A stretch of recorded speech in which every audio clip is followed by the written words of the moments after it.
Dan sementara itu sebanyak 20 aparatur sipil negara atau ASN gagal dalam mengikuti ujian sertifikasi pengadaan barang dan jasa atau PJB setelah sebelumnya dikirim oleh pemerintah Kabupaten Oku melalui Badan Kepegawaian dan Pengembangan Sumber Daya Manusia. 20 ASN asal Kabupaten Oku gagal mengikuti ujian sertifikasi pengadaan barang dan jasa yang dikirim Pemkab Oku melalui Badan Kepegawaian dan Pengembangan Sumber Daya Manusia beberapa bulan lalu.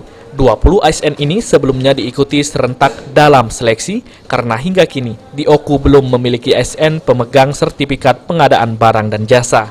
Gagalnya 20 ASN asal Oku tersebut karena masih ada beberapa syarat belum terpenuhi. Menurut Kepala BPK SDM Oku, Mirdaili, saat ini di seluruh Indonesia belum mencapai 100 ASN yang memiliki sertifikat pengadaan barang dan jasa, termasuk Kabupaten Oku sendiri juga belum ada ASN yang memiliki sertifikat. Walaupun kini kebijakan pengadaan barang dan jasa hanya bisa dilakukan oleh pemegang sertifikat pengadaan barang dan jasa, namun ke depan bukan tidak mungkin setiap kabupaten sudah diwajibkan sesuai dengan peraturan yang sudah dikeluarkan oleh pemerintah.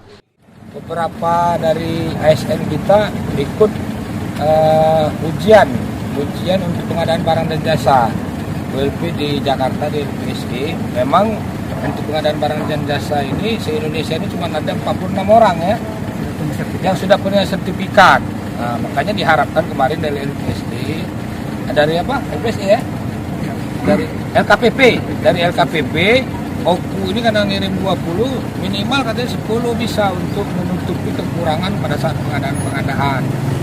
Ternyata kemarin dari 20 orang ini yang nilainya sudah masuk nilainya tinggi tetapi masih ada kekurangan, masih dinyatakan tidak lulus juga cuma 2 orang.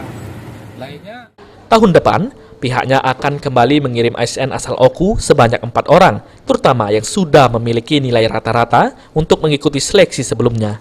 Ari Pranika, PAL TV.